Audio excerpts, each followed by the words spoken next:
عمرك سألت نفسك هو إيه السر اللي بيخلي ناس توصل للغنى والنجاح وناس تانية تفضل مكانها؟ هل هو الحظ؟ الفلوس؟ الظروف؟ الكاتب نابليون هيل قعد أكتر من 20 سنة يدرس حياة أنجح الناس في العالم، وطلع منهم بقانون ثابت: كل حاجة بتبدأ من التفكير. الفكر هو أول طوبة في طريق الغنى. والنهاردة هنتكلم عن كتاب من أكتر الكتب تأثيراً في التاريخ: فكر تصبح غنياً. Think and Grow Rich. أنا أحمد، ودي صفحة جديدة من قناة صفحات. لو مستعد تغير تفكيرك، يلا بينا نبدأ الرحلة. الرغبة الشديدة بداية كل شيء. انت فعلا نفسك تنجح ولا بس بتقول كده علشان شكلك؟ الفرق بين الشخص اللي بينجح والشخص اللي بيحلم هو قوة الرغبة. مش كفاية تقول نفسي أكون غني، لازم تبقى جعان نجاح، لازم تبقى مش سايب فرصة إلا وبتحاول تستغلها. مثال بسيط: لو حد قالك إن في 1,000,000 جنيه مستخبيين في بيتك، هتفضل قاعد ولا هتقلب البيت حرفياً؟ نفس الإصرار ده هو اللي المفروض يكون جواك كل يوم ناحية هدفك. نابليون هيل بيقول: الرغبة القوية هي بداية كل إنجاز عظيم. تاني خطوة: الإيمان.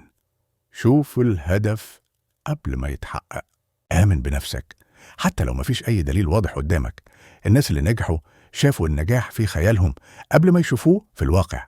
يعني ما ينفعش تقول مش عارف أعملها، قول أنا لسه موصلتش بس واصل إن شاء الله. كرر لنفسك جمل زي: أنا قادر، أنا بستاهل، أنا ماشي في طريقي الصح.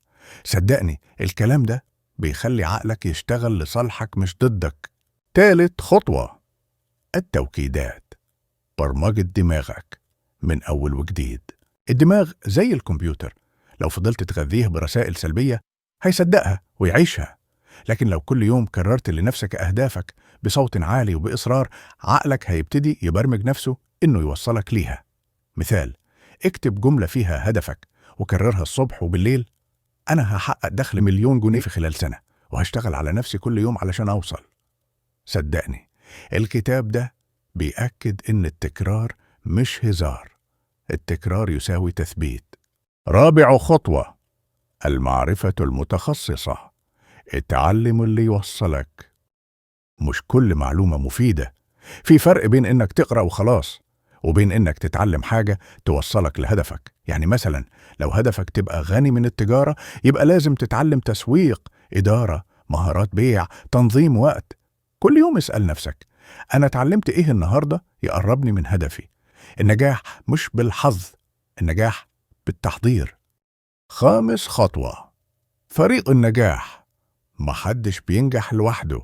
الناس الكبيرة حواليها دايما ناس بتساعدها، تدعمها وتشوف معاها الصورة الكاملة. ناس إيجابيين بيفكروا معاك، يشجعوك، يراجعوا معاك خطواتك. مفيش ناجح في العالم بنى نفسه لوحده. اتعلم تسأل، اتعلم تستفيد، واتعلم كمان تساعد غيرك. سادس خطوة: الإصرار.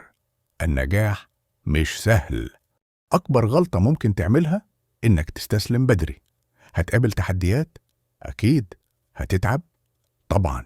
بس طول ما أنت مكمل أنت ماشي صح.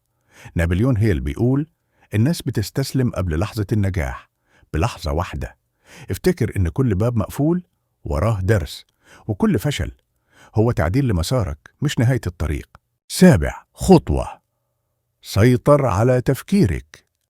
عقلك الباطن بيتشكل من اللي بتسمعه، اللي بتقراه، والناس اللي حواليك.